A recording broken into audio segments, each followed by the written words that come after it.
Meet Tafreez. I'm the Executive Officer of Municipal Committee Pahalgam. Sir, today's presentation is about achieving of garbage, litter-free and polythene-free Shri Amarnath Ji Yatra. Sir, this year, Shri Amarnath Ji Yatra started and commenced from 30th June 2022. And Municipal Committee Pahalgam introduced many new initiatives, not on papers, but on ground, in order to achieve garbage-free and polythene-free Yatra. Municipal Committee almost catered 3 lakh people, which included yatris, poniwalas during the period. Sir, many new initiatives were taken during this period. Some of them have been highlighted here. I will go slide by slide on these, just to highlight few of the initiatives taken on ground. It was involving tulips. These were the volunteers who were involved to fetch non-biased feedback, and it was linked, their feedback was linked to the IT cell, and immediately corrective measures were taken on any negative feedback received against any sanitation or public toilet being not cleaned or other ways. Then help desk was created for yatris, and as I said, sir, selfie points were introduced for the first time in Shri Amarnath Ji Yatra, where with the tag under the theme Responsible Yatri. And sir, one of the core initiatives that was taken this year for the first time was night sanitation, because normally, sir, I will go on the next slide. We will discuss it, sir, on the next slide, sir. Sir, these are the tulips who were engaged. These are the student interns who were used by Municipal Committee Pahalgam to fetch and to help tourists, these yatris who are our religious tourists, to have better facilities and a responsible yatra system this year. They were also helping these yatris with the information in hand, sir. I'm sorry, sir, my health is not good because I'm COVID positive, sir, for last 3 days. So that's why I'm a little bit not in good health, sir. Sir, these are the kiosks which we established. These were the first innovative things that attracted much attention, because in fact the said picture was tweeted by His Excellency Honorable Minister for Housing, Shri Hardeep Singh Suri. Because in this, what we did, we asked people to surrender their polythene, and in return, we handed them over the compostable bags, so that people would not be ashamed, and we very open-heartedly, addressed them and treated them for surrendering their polythene. So for the yatris too, we did the same thing. For tourists, we did the same thing. This was one of the innovative initiatives that was liked and appreciated by many people. So we involved students on ground, which were one of the very good, we received a very good feedback from the public, because they are our future. And if a message comes from students, it gets emotionally, attached, sir, to the public, and definitely it yielded us results. These were the night sanitation I was talking about, sir, because normally what happens in Shri Amarnath Ji Yatris leave at around 4 a.m. and our normal sanitation starts at 5 or 6. But during Yatra period, much of the services are not allowed on road because of the security reasons. And in order to achieve this, we started 2 shifts, one at night, 11 p.m., sir, so that once the yatris leave at 4 a.m., they feel garbage-free experience. And then we will again do the second shift at 9, after the yatris have left the base camp, sir.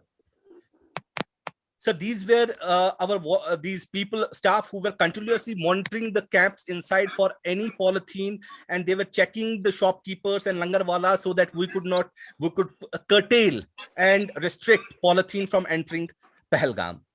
So these are again our tulips, who used to get, using the mobile phone, yatris could scan a QR code that was available in all public toilets, where they could instantly give their feedback, so that it could be addressed instantly within 5 hours, 4 hours, instantly, in fact, sir.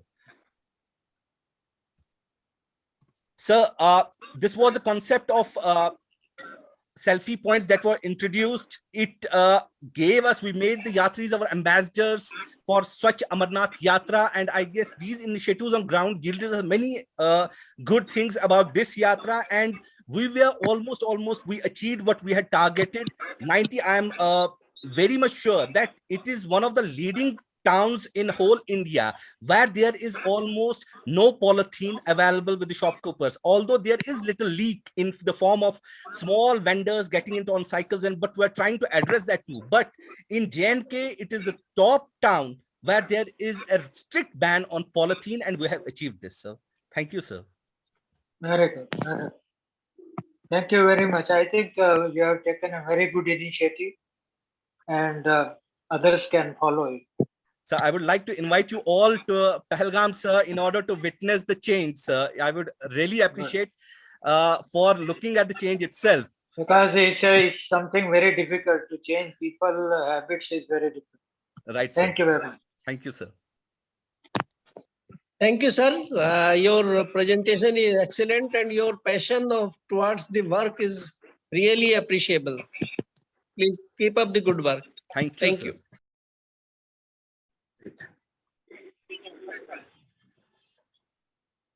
Again, very good evening to all. So FPO, I'm going to give a presentation on a farmer producer organization, which has revolutionized the way the farming community works in Karnataka. So what exactly is FPO? FPO is a legal entity formed by primary producers like farmer, milk producers, fishermen, weavers, rural artisans under the Company Act 2013 or under a Society Act. This organization provides end-to-end support and services to all its members. So there are several advantages like improved access to investment, technology, inputs, processing, marketing. It enhances the productivity through efficient, cost-effective, sustainable resource use, and realize higher returns for their produce through collective action. It lowers the cost of production, open up different avenues in the form of direct linkages, and it is a way forward for doubling the farmer's income. So why this FPO is required? Now FPOs are being exploited at all the stages. We know that middlemen, they play a very crucial role in exploiting farmers. There's a long chain of intermediaries who are very often non-transparent, starting from input agencies to harvesting to transportation and marketing. So at every stage, the farmers are being exploited by the middleman. There's lack of organized marketing system, inadequate transport and storage, corrupt policies in the mandis, lack of financial resource, lack of agriculture technology, and lack of access to institutional credit, so and so. This concept of FPO, this was started in 2018 and these FPOs were registered under the Company Act 2013. So initially, we mobilized farmers in the form of farmer interest groups in every village. About 15 to 20, the like-minded farmers who produce a similar type of crops, they are collectivized. So through these FIGs are strengthened, and as a Gram Panchayat, as a unit, the FPO is registered under the Company Act 2013, and minimum number of farmers required is about 300 and maximum is 1000. So the vision of this FPO and our Karnataka state is to create at least one FPO in every obliged jurisdiction, thereby collectivizing about 20 lakh farmers over the next 5 years. And so far, about 12 lakh farmers are already collectivized. So mission to collectivize small and marginal farmers, to support and identify appropriate crops based on the local needs and local soil type, and to use technology for enhancing productivity, value addition, and market tie-up, to organize into small neighborhood groups like FIGs for improved input and output, and increase their negotiating power. So FPO group establishment and development. So initially it involves cluster identification, a thorough study and feasibility analysis is done, baseline assessment is done, business planning is done, farmers are mobilized, then they are organized, and resource mobilization is done. So they are guided at each and every step and handled by resource institutions and the department. They are promoted to do business transactions, then switch over to business operations, assessment, and audit. So these are the advantages. The most important advantage of being a member of the FPO is the economics of scale. Cost production can be reduced by procuring all necessary inputs in bulk at wholesale rates. This is the most important thing. Second thing is aggregation of produce transport. Bulk reduces marketing cost, thus enhancing the net income of the producer. So these are the other advantages are there. And particularly the farmers get an energy to increase their bargaining power. Aggregation through FPOs is the only feasible option for the farmer to enhance his bargaining power. So these are the benefits to farmers. Most important thing is access to new technology, new equipments, institutional credit, and government initiatives. So these are the number of FPOs that have been formed. One can see in the slide, so far, Karnataka has formed 1,139 FPOs, are highest in the entire country. So the important departments involved are watershed, horticulture, sericulture, animal husbandry, fisheries, handloom, NABARD, SFSC, and others. Each and every primary sector is covered, and these are all the existing FPOs in the state. And we are the only nodal department identified by Government of India to form, to establish, to coordinate FPOs in the state. So from 2019 onwards, the FPOs are formed under different schemes, like under Rashtriya Krishi Vikas Yojana, 130 FPOs, under CSS 10,000 scheme 100, and Government of India has sanctioned additional 100 FPOs for the state, under Amrut 107 FPOs. So this is the walkthrough of FPO. In fact, we are the first to frame a dedicated institutionalized FPO policy in the country in 2018. And from 2019 till now, we have formed about 1,100 FPOs. And most of the FPOs, they have started the input business and they are into output business also. So these are the two success stories which have been studied in detail by an independent agency like Soundur FPO. One can see, suppose if he is a member of the FPO, he has to spend about 10,665 rupees. I think you can see in the slide. And if he is not a member, he has to spend about 14,840 rupees to grow maize in 1 acre of land. So the difference is about 28.13%. Being a member of FPO, he saves 28% in the cost of cultivation. While in the output business, you can see here, as an FPO member, he gets about 40,400 rupees per acre. As a non-FPO, he gets about 36,600. So overall, this farmer, by being a member of FPO, his cost of cultivation decreased by 28% and income increased by 10.4%. So overall increase is about 36.6%. This is a classic example of FPO is a good model and platform to increase the income of farmers. So this is another FPO from Southern Karnataka, 10 FPO, they're into horticulture. So per acre of mango, without an FPO member, he gets about 1,80,000. With the FPO, he gets about 2,50,000. So 39% increase per member of an FPO. So this is also a good example where the farmers' bargaining power has increased.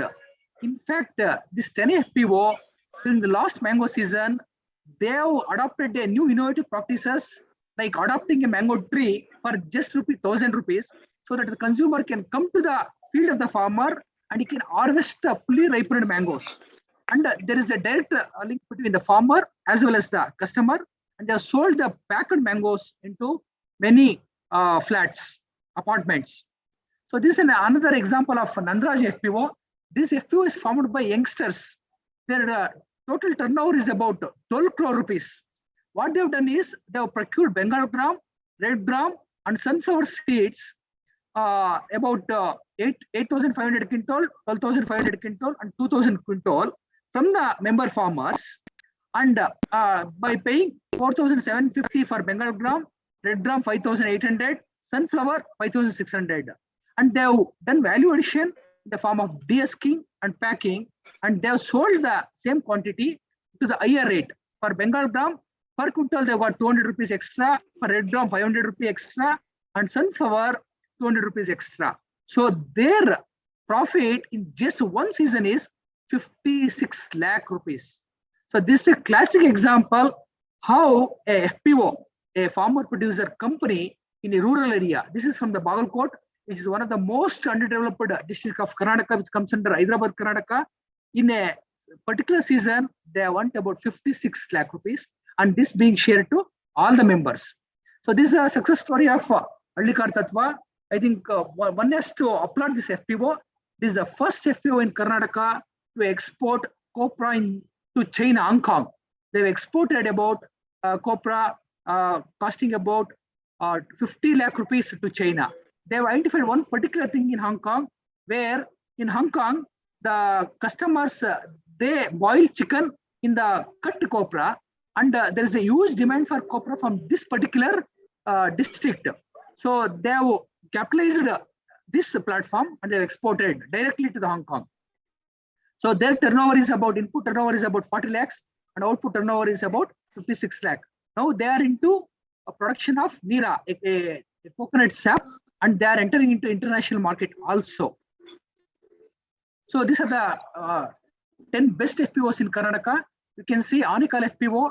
This has got a turnover of about 32 crore rupees, followed by Shivaganga Organics, which has got turnover of 18 crore rupees. And similarly, the Tumkur FPO, which has got turnover of 1.25. So all these FPOs, they have got turnover of more than 1 crore, and whatever profit is there is being shared among the member farmers. So these are the new initiations which have been initiated by the watershed department to make a FPO an enterprising entity. We have introduced a e-newsletter like Karnataka FPO Samachar, which is a quarterly magazine, which brings about a good practices to all the farmers, and about 12 lakh farmers are subscribing now. And we have given direct market connectivity through Origo, eMandi, National E-Marketing Services, HFN Kisan. And Kushikalpa, Akshayakalpa, CP Seeds, Flipkart, Big Basket, they're also working with us, and they have signed a MOU with our FPOs. And we have introduced an online marketing platform to our FPOs, like a REMS portal and also ENAM. And export promotion, like so far one FPO is working, and we are planning to promote 100 FPOs for export. And common service centers, one important feature we have taken is, like most of the government services, end user services are being implemented directly through the FPOs, like issue of land records, issue of this insurance schemes, all have been implemented through FPOs. And Raitu Bazaar has been started, where the direct sale of the farmer producer company to the customers in all the metropolitan cities. In Bangalore, we have already established about 50 Raitu Bazaars. And we want to make these FPOs potential centers for export. We are training CEOs and board of directors on an export program. And we conducted exporters and FPO conclave, where about 200 exporters from different parts of the country, they participated in this enclave, and MOU was signed worth about 100 crores. And through this, we are using the market access initiation program of APEDA to establish a overseas market in London, Dubai, and also in California, where our FPOs will start establishing warehouses and procurement centers in London, Dubai, and San Francisco, procure items from the farmers and repay them within 15 days time. So this is going to change the face of Indian agriculture in future. So this is a big picture. So this is a special initiation, first of its kind in India, that is branding. So you might have heard of Amul brand in Gujarat, where all the milk-related products are sold in the name of Amul. Similarly, in Karnataka, we have Nandini, where milk products are sold in the name of Nandini. On similar lines, we are planning to promote a single branding where all the farmer producers products will be sold in a single platform. For that, we have introduced a branding contest and through crowdsourcing. We'll share a small video for this now. Share. Now your time is up, please. Just 1 minute. Last 1 minute I have.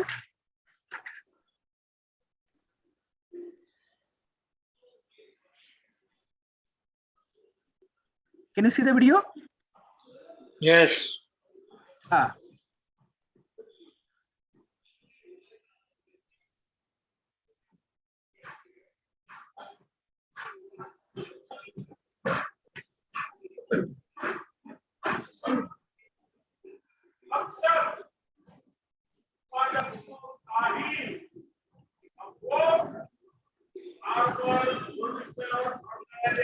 Sound.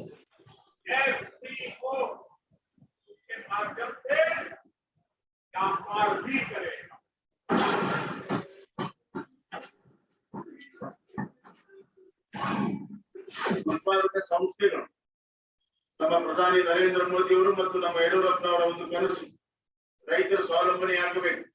ಅವರದೇ ಆದಂತಹ ಉತ್ಪಾದನೆಯನ್ನ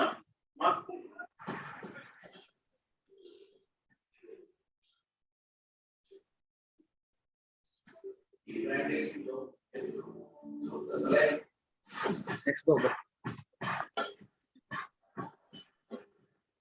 Last slide. So I have a last slide. So the conclusion is last slide. So FPO provides a brightest hope and upcoming trend in India. So it is a big game changer and backbone to small and marginal farmers, ensures livelihood, reduces the miseries of small and marginal farmers, helps to increase the national GDP, sustainable maintenance of natural resources, and it will enhance the food, reduce the social conflicts and nutritional values in the ecosystem. Way forward to promote agri-entrepreneurship in a state, increase the investment, resulting into overall increase in GSDP of the state, and a platform to make India a $5 trillion economy. So thank you. Thank you very much. In fact, we in NABARD, we were making very hard to see that these FPOs, they come up. So I am happy. Karnataka was always leading, and now you have proved that Karnataka is still leading. So FPO concept is far better than intermediaries, because they were the people who were totally exploiting the farmers. They were directly buying from the farmer and just giving them some money, because they were not able to get money from the bank. So they were in a way financing them, and they were becoming their wage employees. In fact, they were never the owners. So all the best. Congratulations to Karnataka, to you especially, for promoting FPOs industry.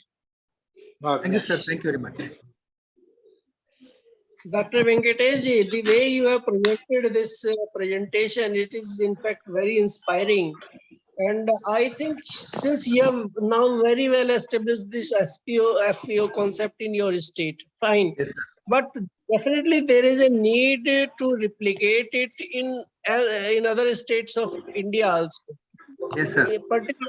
Particularly in more big states like UP, Rajasthan, Himachal, Haryana, and all that.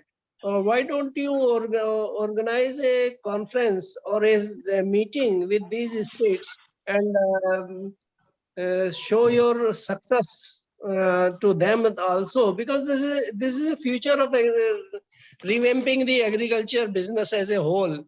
To make, Yes, in fact, agriculture should be an industry. Yes, sir. Until unless we don't recognize it as an industry, it is its economic impact on GDP, then it will be a very low productivity job. To make it attractive, I think you need to take some leadership in this issue, so that is replicated in other states of India. Sure, sir. I will This take is up. my And in fact, I have called people from Bihar, Uttar Pradesh, Orissa to interact this FPO. And recently I've been called by Orissa government to give a detailed presentation on our FPO initiatives, and also World Bank sponsored a reward program where I briefed all the agriculture, horticulture officers and the secretary government of Orissa. So as your suggestion, so I will take on a pan-India basis, sir. Thank you very much, sir. I will just play our Amrut Sarovar video, sir. With a lot of effort we have made it. So I request you to just spare 2 minutes, Amrut Sarovar. Sure. Yes, sir. We are here only. Please.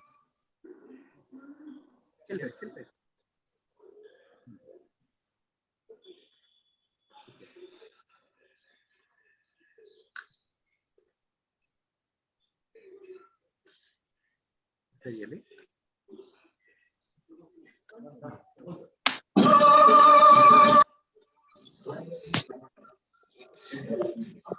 Can you see, sir? Yeah. Water is one of the most important natural resources. Invaluable gift from nature to the entire human race. People of the earth is covered with water, but only 2 to 3% of available water is usable. Today, many countries of the world, including India, are facing acute water crisis. Realizing the same problem, Honorable Prime Minister has called for the construction of 75 Amrut Sarovars in each district of the country. आजादी के अमृत महोत्सव की याद में हमारी भावी पीढ़ी को कुछ देने के संकल्प को पूरा करने के लिए हर जिले में 75 अमृत सरोवर बनाएंगे. Karnataka state take up the formation of new dams with a water holding capacity of 10,000 cubic meters in urban area districts and 5,000 cubic meters in hilly and coastal areas. Watershed Development Department plan to construct 750 Amrut Sarovars from different watershed programs, which includes both central and state. 300 Amrut Sarovars are planned under PMKSY WDC 2.0. So far, 164 completed and inaugurated on 15th August 2022, and 42 are ongoing. Amrut Sarovars will play an important role in increasing availability of water, both on surface and underground. Development of Amrut Sarovars is also a symbol of constructive actions dedicated to the country on the occasion of Azadi Ka Amrut Mahotsav, making 75 years of independence from colonial rule that created sustainable and long-term productive effects beneficial to both human beings and environment.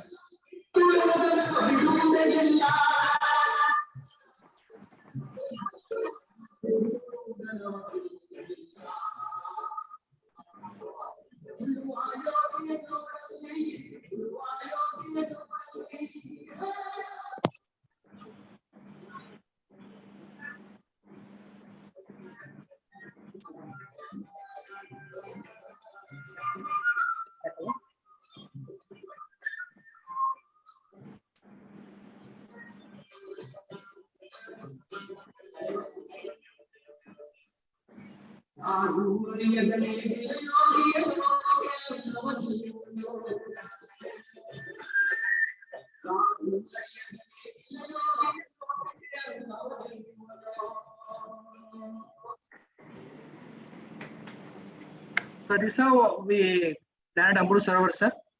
So Very good, very good. So this is how it was celebrated, and in fact, all the senior citizens, the army personnel, the performers in the field of art, science, literature, sports, and they celebrated these Amrut Sarovars, and they felt that they are part of the ecosystem, they are part of the landscape.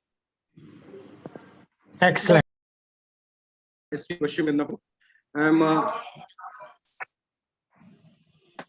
going to present basically a disaster management, what we have done in the year 2021 by our district force. In my next few slides, we are going to cover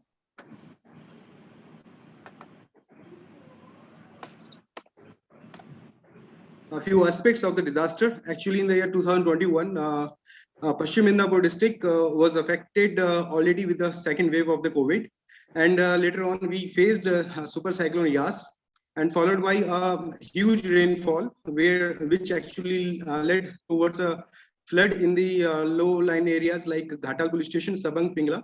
So, we had a very effective disaster management plan in our district. So we tried to find the shortcomings in that plan, and we updated that plan and we executed it well. So, we could combat 2 disasters at the same point of time, along with the COVID second wave. So in my district, basically Ghatal police station, Sabang, Pingla, they are the low-lying areas, and their elevation point is almost 4 to 5 meters above from the sea level. So whenever any huge rainfall is there, so the near encashment areas, the water comes into that particular place. So almost 10 lakhs people were actually affected directly and 5 lakh people indirectly, because the communication was totally, this thing is stopped by road, and electricity was also stopped. So with the help of all other stakeholders like civil administration, NDRF, SDRF, civil defense, we tried to rescue people in time, and police prompted, the police took very prompt action in that. Main challenges were before the district police was to basically rescue all the affected people, because almost you can imagine that the water level was around 12 to 13 feet and somewhere 25 feet also. So it was like how to rescue the affected people, and there was a shortage of the government added shelters. So we had to find different shelters to provide sufficient food and drinking water during that particular critical phase, to protect household articles and livestock, and to maintain law and order was also a big challenge, which we actually finally overcame, and to provide medical facilities at the ground, because there were some pregnant women, children, and some of the affected people who were requiring some medical assistance. So pre-disaster management phase, what we have done, that we started an integrated command center. It is special control room, it is called. The picture is in the next slides. We formed a very special trained team, since we were having very good team with regard to those who knew swimming and all, and we had a coordination meeting with all stakeholders. This time, since after 2017, Ghatal faced a very bad phase of the flood. So we had to actually immediately procure 450 life jackets or 50 life buoys for our district police personnel, so that at least we should not have any casualty in our police force. So proper cautionary miking was done in advance as per the meteorological guidelines and awareness and alert, and we tried to evacuate different people, and we evacuated almost 13,000 people in a span of 2 days. And we had to conduct different training program also, and we had to actually go to different embankment of the rivers, which were supposedly broken in the time. So these are the pictures where we have ambulances, life jackets, and the helpline number if in any case if someone is facing any trouble. These are the supervision of river banks. We had to put certain sandbags along with the embankment, because the condition was very poor, and irrigation department was also taken into the account, and they were also a part of our particular disaster management team.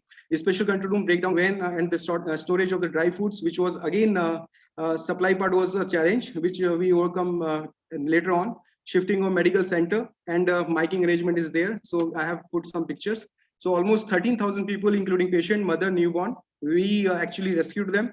And district police started a community kitchen in that particular area where people were not able to cook their food. So 45,000 directly in 3 police stations, which were actually low-lying. We provided 45,000 people food at least for 2 times in a day, and almost 1,35,000 food packages were prepared from the police itself.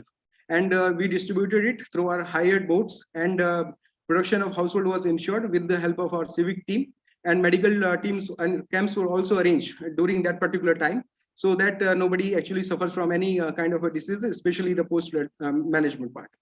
So proper arrangement of the disposal of dead bodies was also done, so that any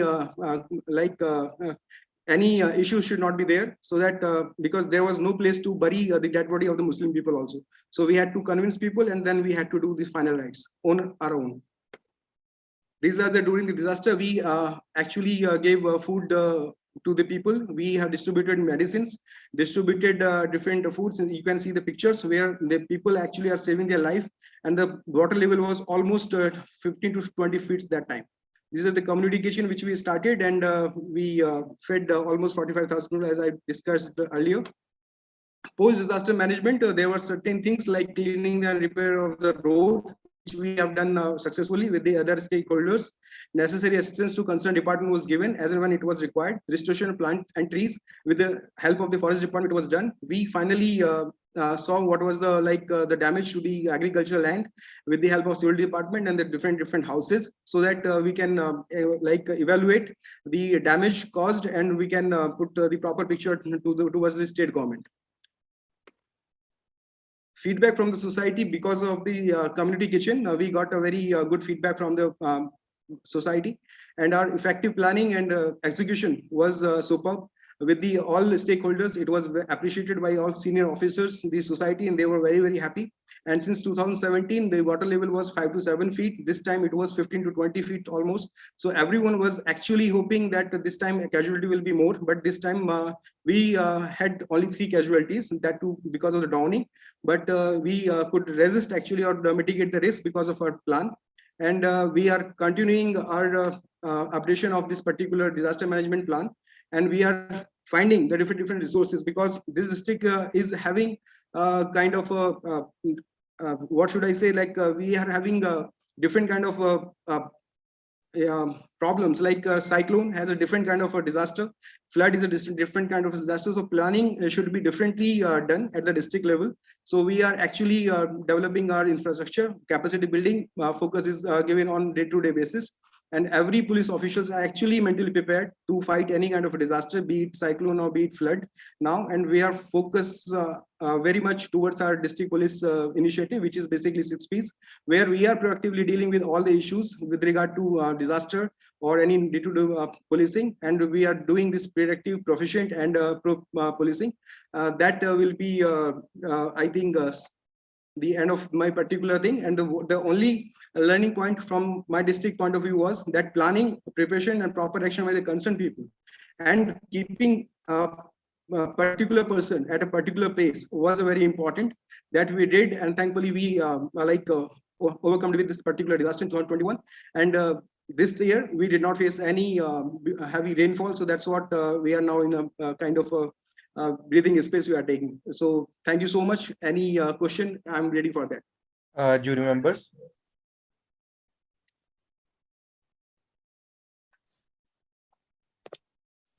Sir, in fact, during this incident, it is very critical that communication lines are kept in proper order. Yes, sir. What mechanism do you have so that communication is seamlessly conveyed?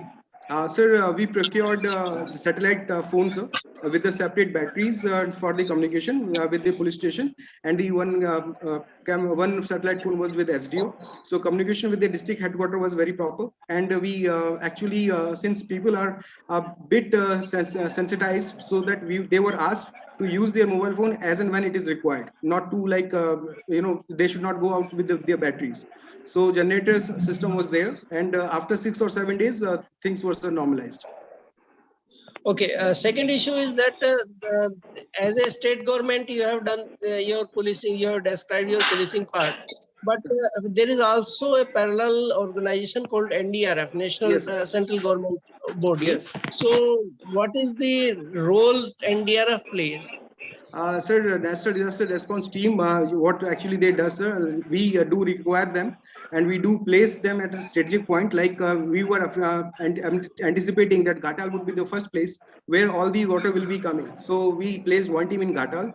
Second team was in SDR, along with SDRF, we kept in Pingla. So they were all very much part of our total disaster management team, sir, and they also helped us a lot. And we had 3 teams of the NDRF that time, sir. Thank you, please. Good. Thank you, sir. Excellent. Excuse me, did you involve any voluntary agencies also other than the community kitchen you were talking about? Yes, sir. Local clubs, sir. Here we have a different puja committees and clubs, sir. Basically of the boys. So with the one call, even tribal people, they came along with us, and they distributed the food, sir, along with us. And we have civic volunteers, sir. And apart from that, in my other district, because I have 20 police stations, so to strengthen their numbers, I actually shifted some of the man forces to that particular police stations where the manpower was required. And local boys, they actually came, sir. And since we were having sufficient number of boats, So on their riding their boats and having life jackets on their body. So they were helping us a lot. Excellent. Excellent. Thank you very much. Thank you, sir. In order in Paschim Midnapur, I have working as SP Paschim Midnapur since last 3 years, 3 months. So I was fortunate enough to have some plan for my district. So as everyone is aware that apart from crime prevention and detection, to uphold law and order is the primary task of any district police. So Paschim Midnapur district, for a particular briefing, it's the second largest in terms of both areas. Like we have 6,308 square kilometer area, which is very, very big. And population wise also, it's the second largest district in my West Bengal. So almost 55 plus lakh population is there. So population and the area covering, it's a big challenge itself. But apart from that, population in the area, we have challenges like interstate boundary with Odisha, almost 60 kilometers. We have left-wing extremism, some activities which used to happen in 2010, and it happened last in 2016 also. So communal, this district is a communal sensitive also, and we have important installation like Kalakunda Air Base and different wild cover. We have a forest cover also where man and animal conflict is there. On regular basis, we have 30 to 40 elephants in our district, in the western part especially. Paschim Midnapur District Police has taken initiative which is called 6 Ps, where I'll be covering each piece like one by one. Basically, it's a proactive approach toward police, proficient, predictive, and pro-people policing, which I have divided into 2 parts. Pro-people policing is like community policing, and pro-police people, which is basically a welfare of our own force. So in last 3 years, district police successfully handled COVID-19 pandemic. The super cyclone like Amphan, Yas, devastating flood in Ghatal, Sabang, and Pingla, which I have described earlier. Post-poll parliamentary general election, this district is also again politically very, very volatile. And general election 2021, everyone is aware, and post-poll violence. And we had different VVIPs visit, including Prime Minister of India, Chief Minister of Bengal, and different VIPs, Urs Festival and Durga Puja, which is very, very famous, and Jangal Mahal Cup also. In the first proactive and preemptive policing, what we have done basically to ensure the law and order is maintained, what we have done, like all the police personnel which actually were covered with the body cameras, all the 450 police personnel, including especially ASI and sub inspector, those who are actually investigating officer and whose actually communication with the normal public is a basic thing. So there were certain allegations about the police activity or something like that. So just in order to create the transparency, I initiated that every person, especially sub inspector and ASIs, they are using body cameras so that any conflict, any allegation can be counter checked, and we can also put our particular story, and so that we can counter different rumor also with regard to corruption, with regard to non-election, because election we cannot, as a police, we cannot afford the election part. So we have all CCTV installation in different districts. Almost 1,000 CCTV cameras are there in my whole district. Control room, their helplines were actually given to all citizens of the Midnapur. We have 1,000 police personnel engaged in the intelligence, basically the MD policing issue can be dealt at the very, very basic level, so that it cannot escalate to any longer problem. And apart from that, drill and discipline have been poured into the day-to-day policing. So these are the 2 Ps where we have covered. So you can see that this is a women helpline where we are getting a good response. Use of body cameras by my force and 24/7 Naka checking. I think this is the India's, I think the only district where we have 18 24/7 Nakas under the proper sub-inspector or the senior officers, where if you are coming into a district, then there would be, you'll have to have a minimum check and then you'll have to go. So like it helped us a lot, and the infiltration of the different criminals from the Jamshedpur side or the other part of the West Bengal, it has been stopped effectively. As far as the proactive policing concerned, we are doing the plantation. Utsarga is a blood donation on a very monthly basis, especially in summer season.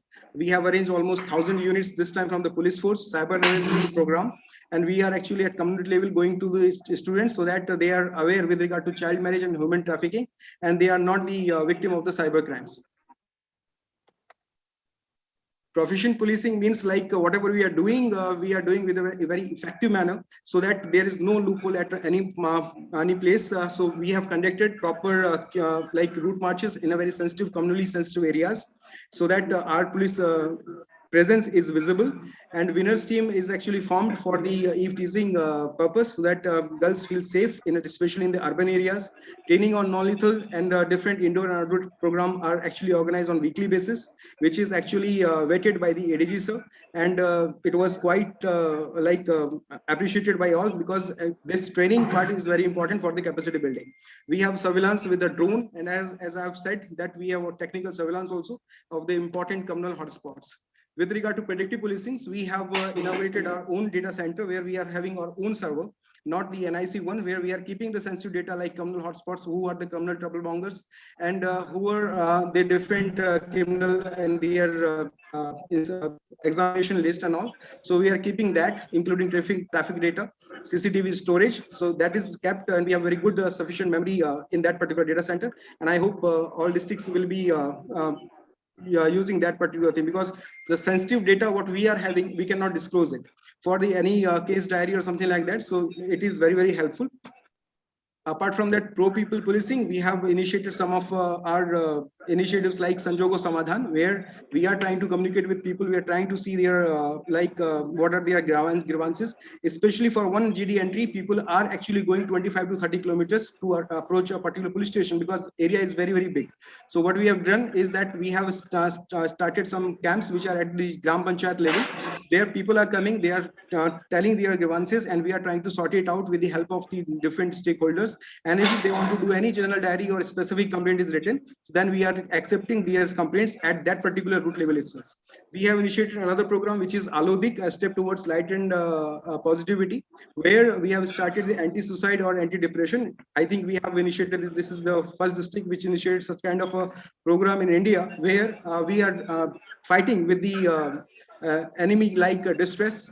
This time what we have observed in our district, almost 680 deaths, unnatural deaths, are actually because of the suicide thing. So we try to prevent that, and almost till last in 3 months we have got almost 200 calls from the distressed people, and we are trying to give them medical therapy if it is required, or general counseling at the free of cost at our district level itself. And we have collaborated all the different stakeholders in one umbrella. So it's another very good initiative which was appreciated by all. Apart from that, we have a Gan Samparka, where we have distribution of different articles like sari, tarpaulin, since poverty level is there in our rural areas. So these are some pictures, and these are the photograph of the COVID-19, where people were very, very helpless. So that has changed our police image a lot. Apart from that, pro plus people approach I have taken, and there we have a mobile toilet, Nirmal Jan, dedicated especially for the females. First three photographs you will be seeing that these are the initiatives for the female police personnel. This is the first is vanity van, where women police personnel on duty, where they are engaged in law and order problem, so they can go and use the this particular vanity van, mobile toilet. And I think we are the first using such kind of vanity van in our district itself. These are the Sehat Saki, where sanitary pending vending machine is available in each of our police station. Sulabh Saki, different separate dedicated washroom was made in under each police station in my district, so that every lady can use their own different and separate washroom, because there are places where no separate washroom is available. Project Fit Cop was initiated for the all male and female police personnel, where their medical condition was taken into account. And all those persons who were obese, they tried to lose some weight because of their different mechanisms such as diet control and their physical activity. So they were close to the line over, and we got a very good result in that. Apart from that, for police personnel, we have counsel system, so that any distressed person from the force, they can come to us, senior officer, and we can redress their grievances on their at that particular spot itself. Be it leave, be it any loan issue, anything which we are dealing, and that is monitored on monthly basis by my own. There is another sport complex at police line. You can see we have a Vidyasagar library for the ward of the police officials only. We have a health card for all police personnel issued to everyone. We have a project Sugam, where all police station of my district was made especially abled people friendly, so that they can come. One ramp and one civic pointer is placed, so that their the reception is very good and they are not feeling any problem. We have a Union job fair, where police personnel, because being in a police force, we are the one who cannot give too much time to our kids. So that's what, just to ensure that their kids are totally, properly educated and they are getting proper jobs. We have, with the help of the private industrialist, we had this union program where 153 people were actually got the job in the private sector, and they are doing their job superbly. We have a Shilputi to promote our local tribal culture, local and ethnic culture also. We have mobile canteen where we can give forces, we can give a fresh food to our forces who are doing duty. We observe Police Day on each 1st September. So this year we also celebrated. It was the second consecutive day. As far as the challenge is concerned, main challenge was we have almost 4,500 police force, where almost 500 officers. So like to sensitize each and every one, to make them on a one particular frequency, it was a big challenge. But because of regular interaction, we did it.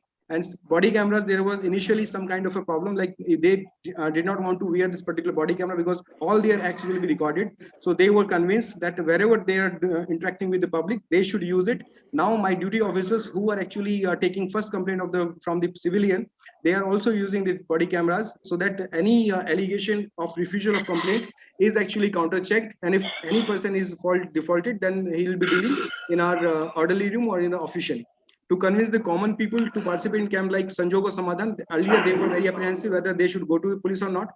But with the help of our, like miking system and assurance that what they were getting, and then after certain results, everyone actually tried to approach us.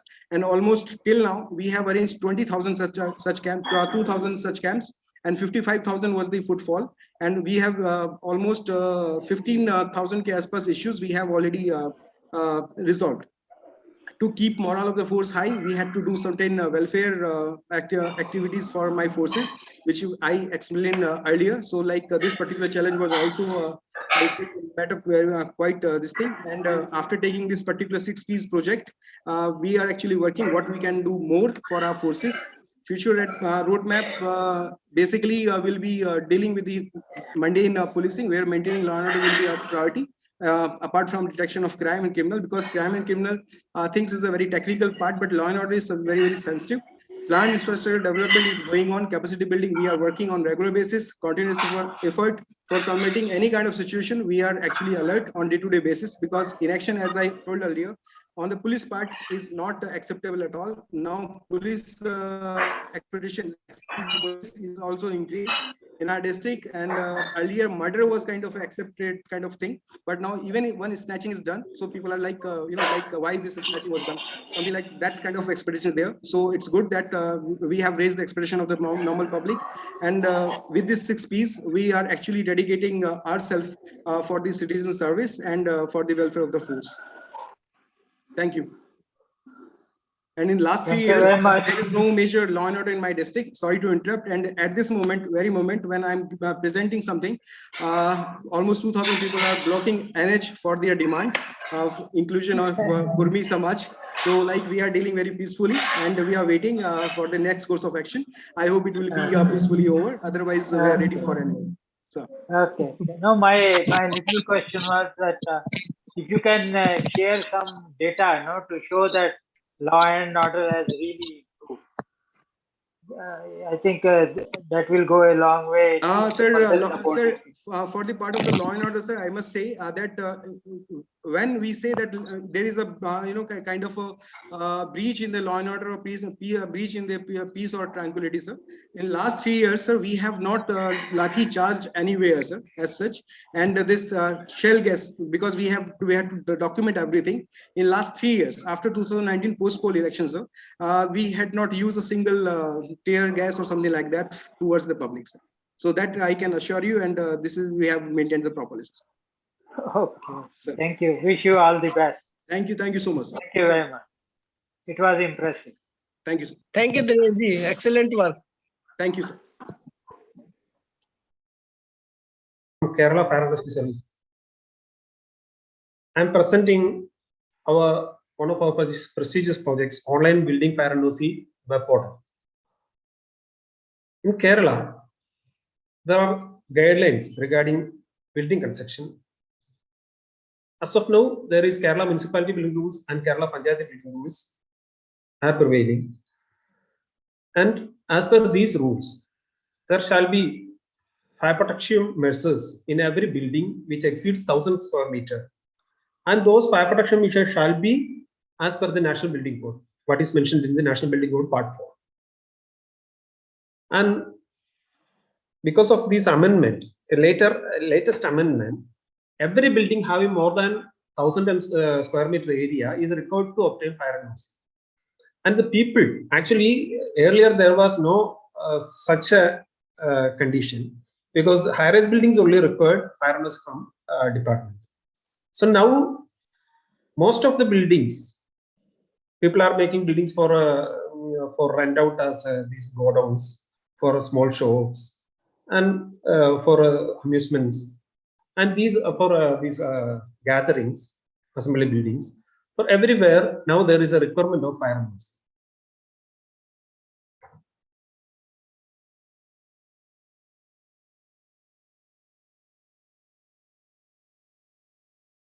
When we look from the part of the public, it was very difficult for them to understand all these things, all these rule provisions and all the provisions of National Building Code, and to apply for an NOC.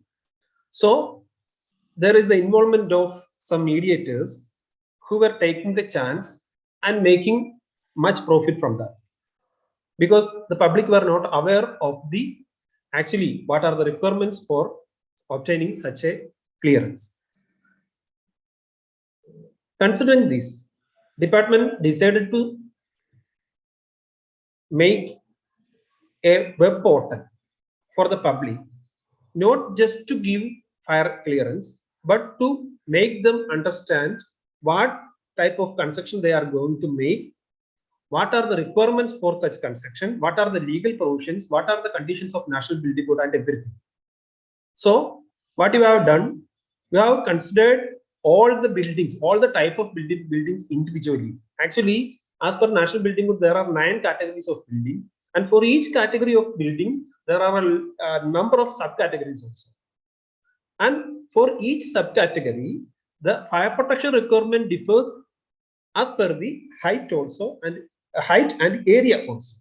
So when we consider buildings in total, there may be more than 100 types of installations required. Actually, people were very much confused among all these what they have to do. To solve this issue only, department decided to make a web portal to describe properly what the requirement of fire protection is to be provided in the building which they are going to construct. So our procedure, as per the procedure in Kerala state, the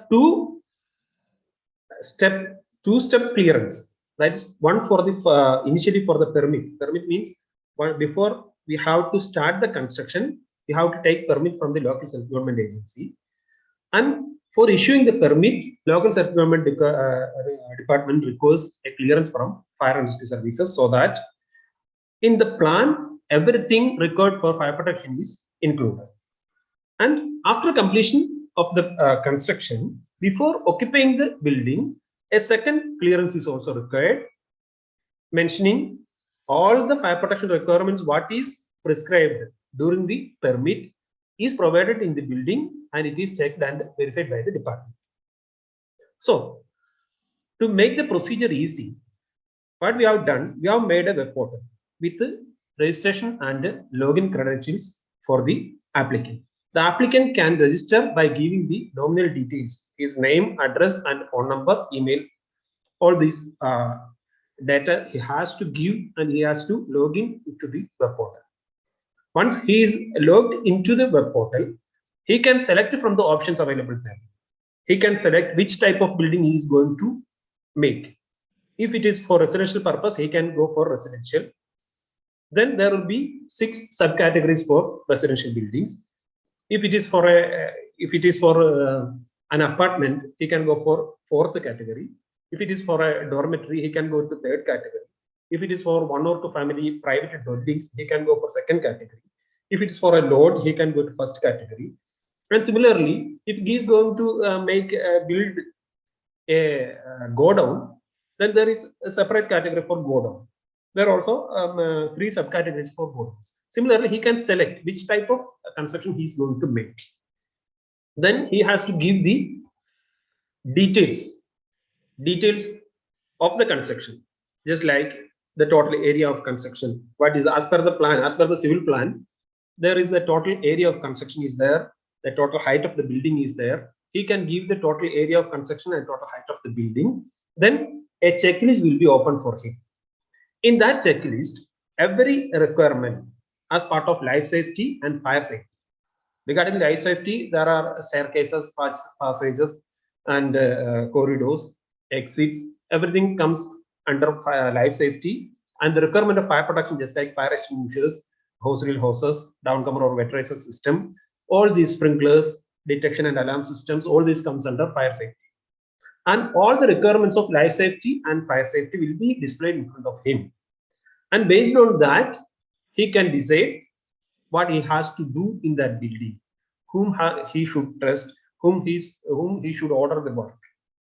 And there will be no confusion what is to be done.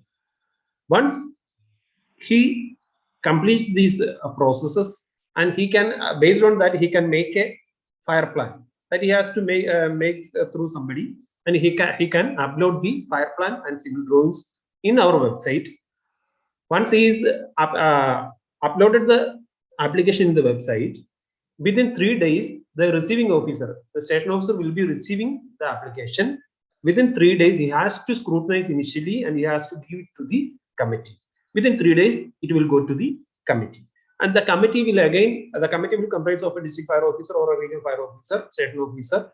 And this committee will summarily scrutinize the application, and they will let the applicant know over online platform if there is some corrections needs to be made. If there is some defect in the plan submitted, the plan will it will be returned. Application will be returned to the concern. Please complete in next 2 minutes. Okay. And regarding the final clearance also, once the application is received, we will schedule the inspection. And after schedule, once we schedule the inspection, it will automatically go to the applicant by SMS and by email. He can know when we are scheduling the inspection, and likewise he can arrange for inspection. If the inspection is changed because it is an emergency department, due to some emergency it may change, then also he will get information online and through message. Once it is completed, automatically the clearance will be sent to the email, and the applicant can take the printout from email as well as from the web portal also. What is the advantage? Faster and easy delivery of the service is the advantage. No delay. There is no delay, because if there is a delay, if there is one application is going to be time barred, then it will be automatically intimated to the concerned officer in his desktop. And no mediator is needed. Actually, the applicant can directly access the department through the website, so there is no requirement of any mediator. No physical contact point with the department, because everything is going through online. So there is no physical contact point between the department and the applicant, except at the time of physical verification of the building. And this is actually the certificate is generated digitally. No physical signature is also required. Hence, it is as part of our policy, department policy and government policy of ease of doing business. What are the challenges faced? There are a lot of challenges, but I have explained in the earlier stages. We have to prepare 154 checklists in the initial stage. Again, we have started in 2016. Towards the end of 2017, National Building Code amended. Then we have to amend all the checklists. Again, in 2019, Kerala Municipality Building Rules and Kerala Panchayat Rules amended. Then we have to amend everything again. And in 2020, once again, the Kerala Building Rules amended. So it required amendment 3 times in the course of its formulation. And now the website is open, and this is our website, Kerala Fire and Rescue Service, www.fire.kerala.gov.in. Through this website, you can enter to our web portal and check. That's all. Thank you.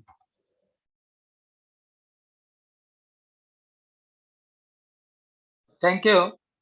Just tell me how much is the reduction in time as a result of your this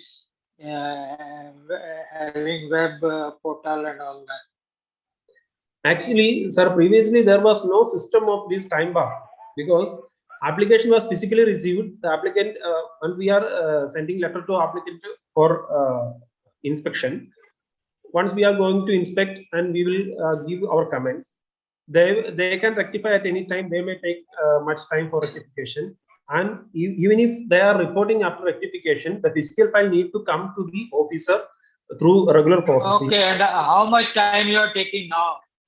How Now much time you are taking within now? 30 days, every application will be clear within 30 days.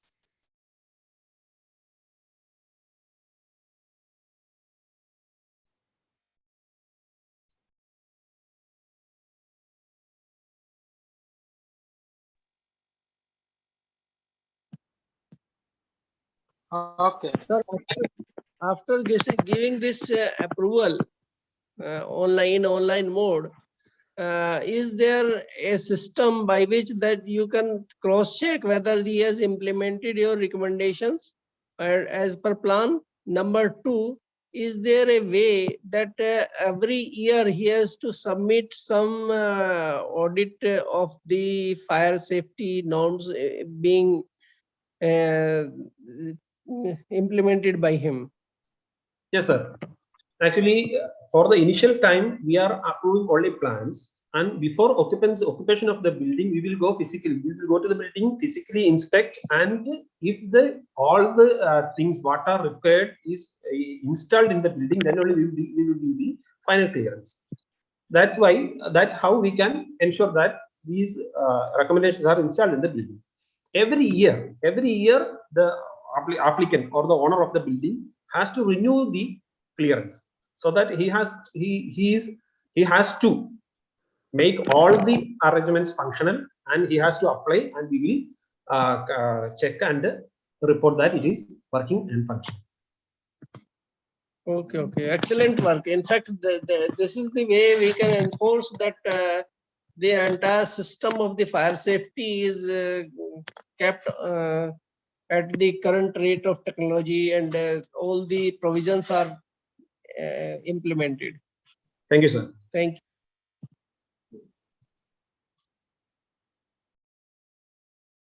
Another project, sir, our another project, Griha Suraksha project. Actually, this project is aiming. Actually, this project is as part of the prevention mechanism of the department. Actually, most of the fire incidents from our experience is happening in the domestic environment, and mostly they are caused by electric or LPG incidents. So earlier, the mode of operation of the department, actually mode of response of the department in Kerala Fire and Rescue Services, it was just like that. Once something is happening, some fire is occurring, then we will respond to that fire and we will put out that fire. Now we have changed the mode of operation that prevent emergencies before it happens, because now we are on prevention method. We are taking much care that emergency awareness of the people is very much so that emergency can be prevented. As part of this aim of the department, we were conducting awareness classes for the public during occasions, because just like Fire Day celebration, Fire Service Week celebration. Later we have changed it to, we have selected categories. And we try to make awareness among categories of people, so that it will be easier to inculcate awareness. And what is the objective? It is our objective was to impart knowledge, awareness, and confidence, and empower the women to handle fire-related hazards at home. That's why we have selected this Griha Suraksha project through Kudumbashree units. Actually, these Kudumbashree units are the aggregation of women locally. So women will be coming to these Kudumbashree units for their normal activities.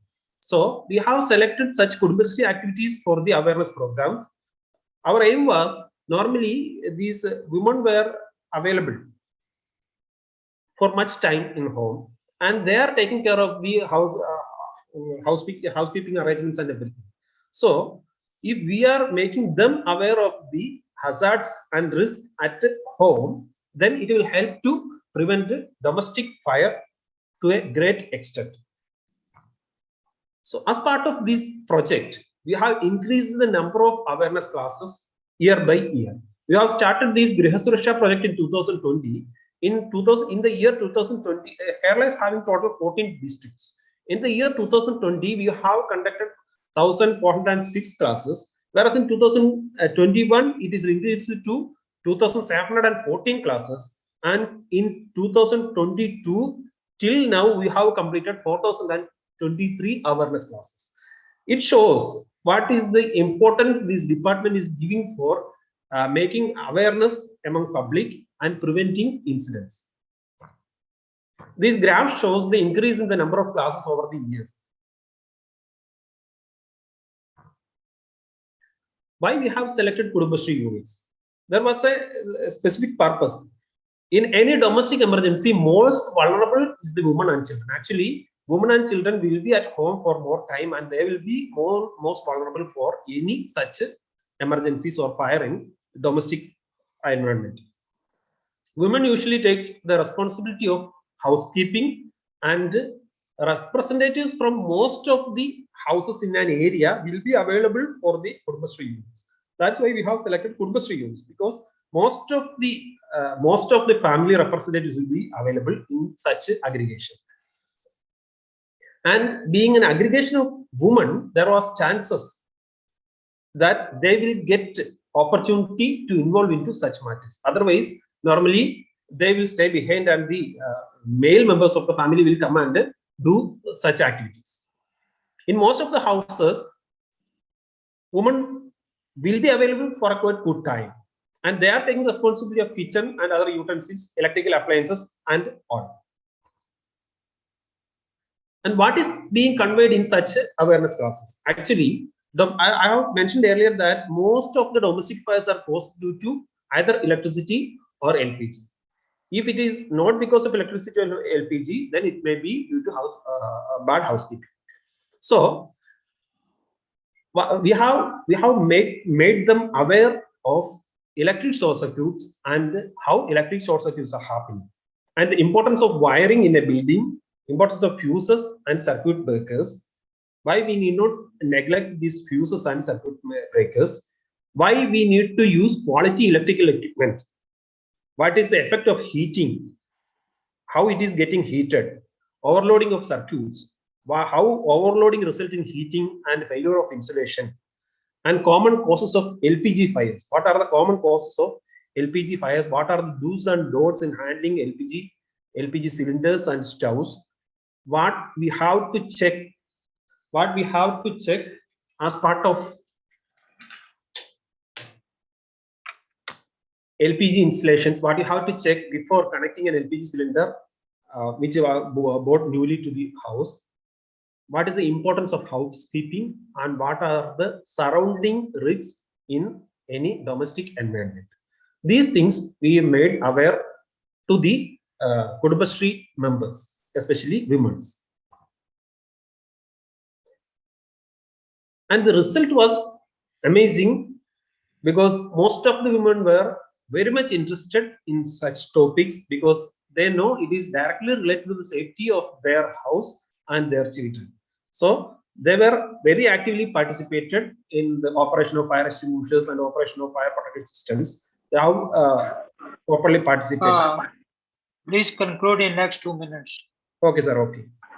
And people become vigilant in the risk in their surroundings, and they have started to report the risk in their surroundings to the nearest fire stations or our safety beat members. We are having safety beat, and safety beat members will be going to their beat areas regularly, and they will collect information about the risk in the surroundings.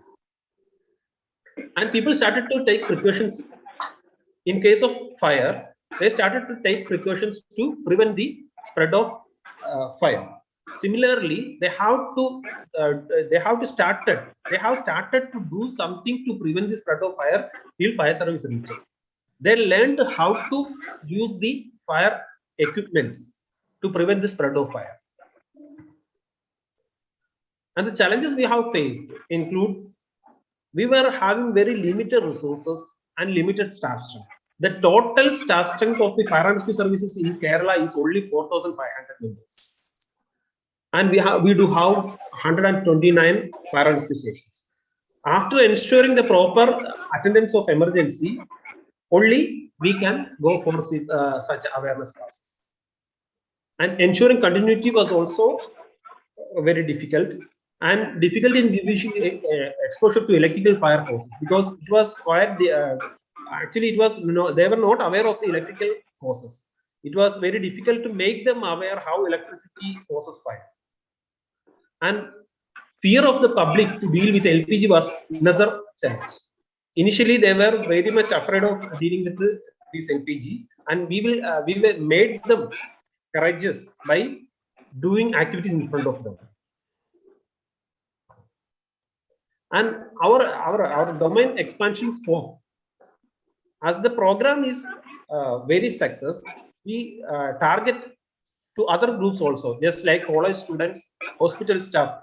Now fires are occurring regularly in hospitals in many other states. So hospital staff, mall multiplex staff, staff of the industrial areas. In the industrial areas, the number of fire incidents are more. So staff of the industrial areas, residents associations and apartment owners associations, technopark, info parks, government sectors, and capacitating them to perform demonstrations and mock drills on their.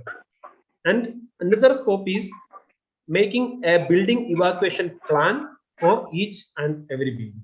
These are our domain of expansion, our proposed domains of expansion. Thank you, sir.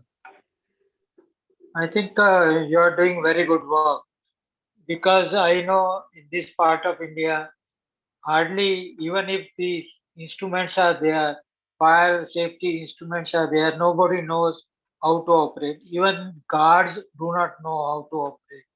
Nobody knows whether they are expired or they will work as and when required.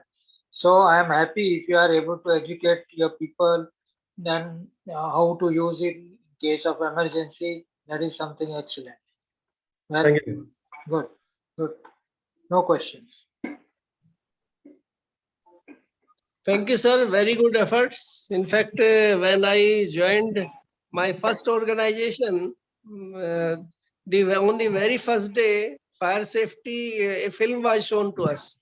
So it is so important that entire batch of engineers were firstly given training on fire safety. Excellent work, sir. Thank you, sir.